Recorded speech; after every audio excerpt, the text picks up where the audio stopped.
Assalamualaikum warahmatullahi wabarakatuh. Halo adik-adik semua, bagaimana kabarnya hari ini? Wah, pasti selalu sehat dan semangat terus ya, Alhamdulillah. Baiklah adik-adik, pada pelajaran kali ini kita tidak bisa bertatap muka seperti biasanya ya. Tapi kalian jangan sedih, kita masih bisa bertemu secara virtual melalui YouTube ini. Nah adik-adik, sebelumnya perkenalkan, nama saya Kak Iva. Di sini Kak Iva akan menjelaskan mata pelajaran ilmu pengetahuan alam tentang organ pernafasan pada makhluk hidup. Oke, alangkah baiknya sebelum kita mulai pelajaran pada hari ini, marilah kita berdoa terlebih dahulu ya, supaya apa yang kita pelajari dapat bermanfaat bagi kita semua. Berdoa dimulai.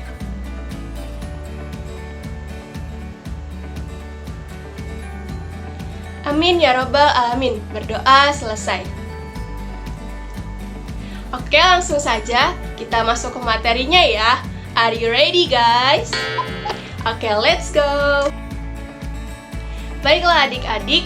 Nah, di subbab kali ini kita akan membahas tentang pengertian pernafasan, fungsi pernafasan, organ-organ pernafasan beserta fungsinya, macam-macam gangguan pada pernafasan, dan yang terakhir ada cara untuk menjaga kesehatan pernafasan.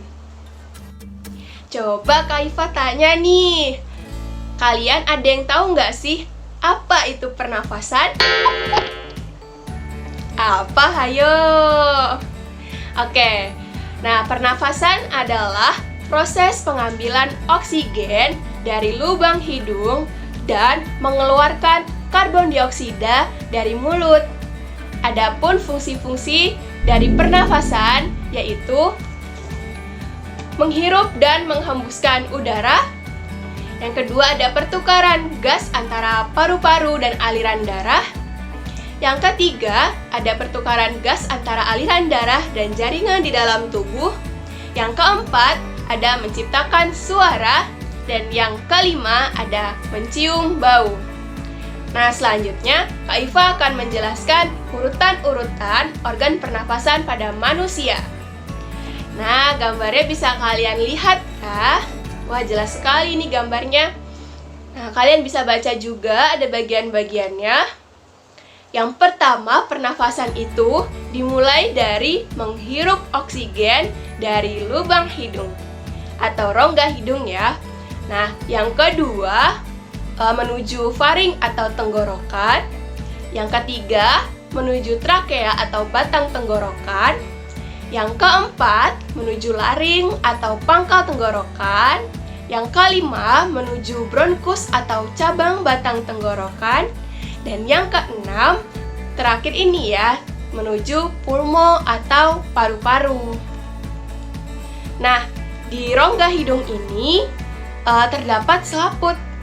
Nah, di selaput ini ada kelenjar minyak dan juga kelenjar keringat. Selaput itu berfungsi untuk menangkap benda-benda asing yang masuk ke dalam saluran pernafasan. Di dalam rongga hidung juga ada rambut-rambut kecil dan tebal. Rambut-rambut itu memiliki fungsi untuk menyaring partikel atau kotoran-kotoran yang masuk ke dalam hidung bersama udara.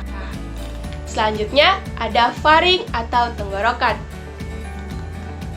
Nah, udara yang masuk dari rongga hidung akan melewati tenggorokan. Tenggorokan memiliki dua cabang saluran, yaitu saluran pernafasan dan saluran pencernaan, yang terletak di bagian belakang. Fungsi utama tenggorokan adalah menyediakan saluran udara yang masuk dan juga keluar. Tenggorokan juga ada pita suara yang berguna untuk menghasilkan suara. Nah, selanjutnya yang ketiga ada trakea adik-adik. Nah, trakea di sini bisa disebut juga dengan batang tenggorokan. Batang tenggorokan ada di depan kerongkongan. Batang tenggorokan memiliki dua cabang. Nah, akan bercabang-cabang lagi nanti di dalam paru-paru dan menjadi saluran kecil yang disebut bronkiolus. Nah, pada bronkiolus ada gelembung-gelembung kecil yang disebut gelembung paru-paru atau alveolus. Nah, selanjutnya ada laring atau pangkal tenggorokan. Pangkal tenggorokan adalah organ pernafasan yang berbentuk seperti saluran yang dikelilingi oleh tulang rawan.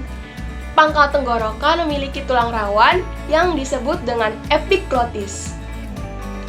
Tulang rawan ini ada di bagian pangkal laring. Pangkal tenggorokan juga diselimuti oleh membran loh yang bernama mukosa. Membran tersebut memiliki epitel-epitel berlapis dan cukup tebal untuk menahan getaran-getaran suara yang sampai pada pangkal tenggorokan. Selanjutnya ada bronkus. Bronkus atau cabang batang tenggorokan. Fungsinya adalah menyediakan jalan untuk udara yang ingin masuk dan keluar menuju paru-paru. Cabang tenggorokan juga ada cincin tulang rawan yang melingkari dengan baik. Cabang batang tenggorokan memiliki cabang-cabang lagi yang disebut bronkiolus. Nah, yang terakhir nih adik-adik, ada pulmo atau paru-paru. Paru-paru berada di dalam rongga dada bagian atas ya. Nah, di samping paru-paru ada tulang rusuk dan di bawahnya ada diafragma. Paru-paru terbagi menjadi dua bagian, yaitu bagian kanan dan bagian kiri. Paru-paru bagian kanan terdiri dari 3 lobus, sedangkan paru-paru sebelah kiri terdiri dari 2 lobus saja. Paru-paru diselimuti oleh selaput yang sangat tipis. Oke, baik adik-adik, tadi kan kita sudah mempelajari tentang organ-organ pernafasan beserta fungsinya ya. Nah, sekarang kita akan mempelajari tentang macam-macam gangguan pernafasan pada manusia. Yang pertama ada asma. Penyakit pada sistem pernafasan yang paling sering diderita manusia yaitu asma. Penyakit ini bisa disebabkan oleh alergi, debu, polusi, olahraga berat, hingga stres. Penderita asma biasanya mengidap penyakit ini mulai dari anak-anak hingga dewasa. Nah, saat kambuh, orang yang memiliki asma akan sulit untuk bernafas dan akan terus batuk serta bersin dan merasakan sesak di bagian dada. Untuk penyakit pada saluran pernafasan selanjutnya ada bronkitis. Bronkitis merupakan penyakit peradangan pada saluran bronkus. Ada 2 jenis bronkitis yang bisa menyerang manusia. Yang pertama, bronkitis akut dan bronkitis kronis. Selanjutnya ada pneumonia. Penyakit ini juga sering menyerang sistem pernafasan manusia. Penyebabnya yaitu bisa dari bakteri, bisa dari jamur, dan virus. Selanjutnya ada kanker paru-paru. Kanker ini merupakan salah satu jenis penyakit pernafasan yang berat.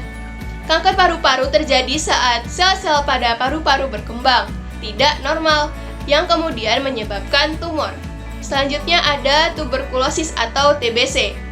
Bakteri Mycobacterium tuberculosis atau MTB merupakan penyebab utama dari penyakit TBC ini. Nah, adik-adik, itu tadi macam-macam penyakit pada saluran pernafasan. Wah, serem banget ya. Harus jaga kesehatan ya adik-adik. Nah, ada pun cara-cara untuk menjaga kesehatan pada pernafasan. Yang pertama, hindari merokok. Walaupun kalian bukan perokok aktif, tapi ketika kalian berada di sekitar orang yang merokok, kalian akan menjadi perokok pasif. Nah, perokok pasif pun juga bisa merasakan dampak yang buruk loh. Setiap kali kamu menghirup asap rokok, nah di situ ada bahan-bahan kimia yang sangat berbahaya bagi tubuh. Yang kedua, rajin berolahraga. Saat manusia berolahraga, jantung dan paru-paru akan berdetak lebih cepat. Tubuh saat berolahraga akan membutuhkan lebih banyak oksigen.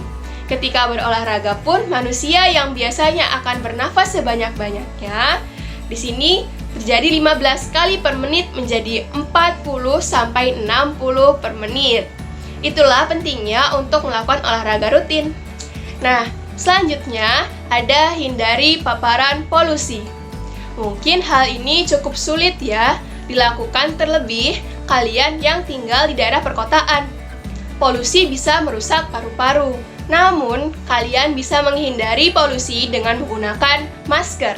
Selain itu, hindari paparan asap rokok yang juga bisa membahayakan paru-paru. Selanjutnya, menghindari infeksi. Nah, cara yang terbaik untuk menghindari infeksi paru-paru yaitu menjaga kebersihan. Selalu cuci tangan jika ingin mengkonsumsi makanan.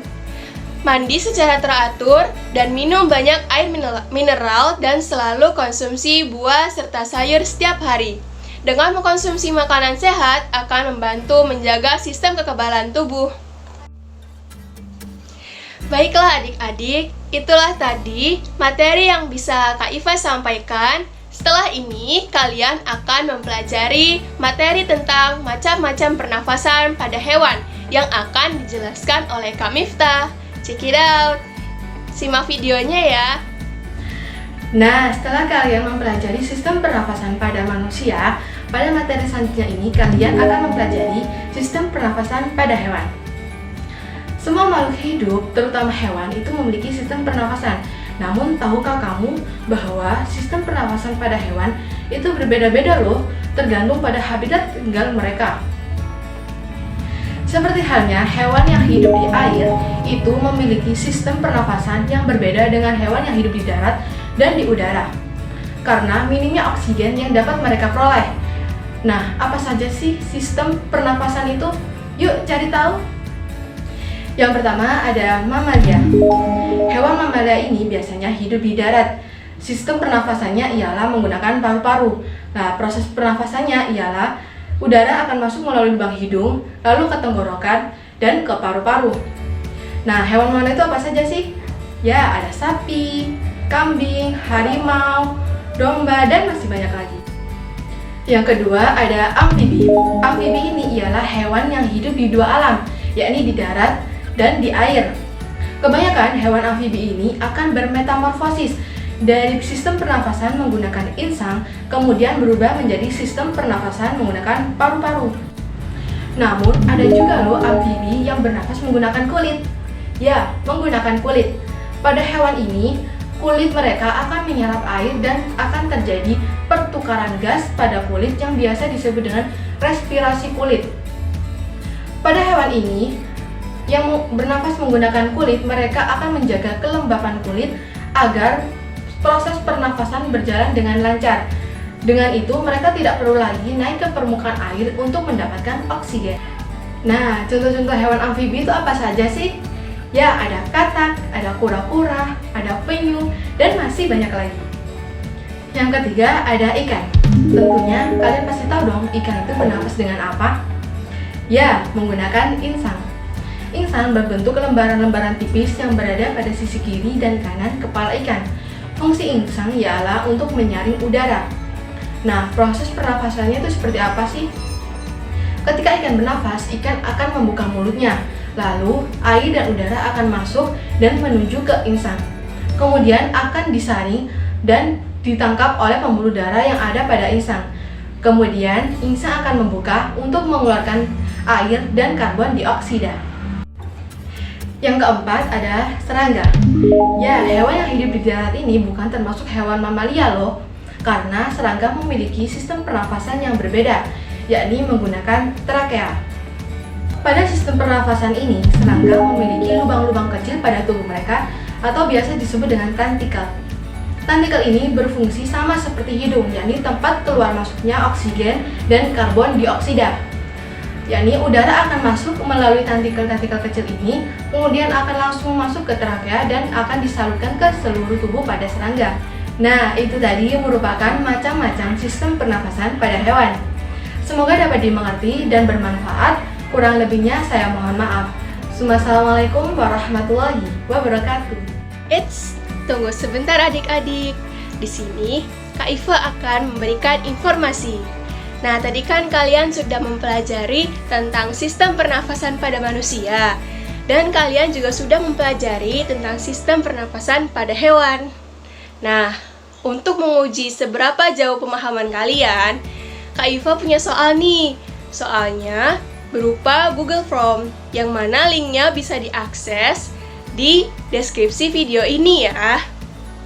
Selamat mengerjakan. Tetap semangat dan jaga kesehatan. Sampai jumpa.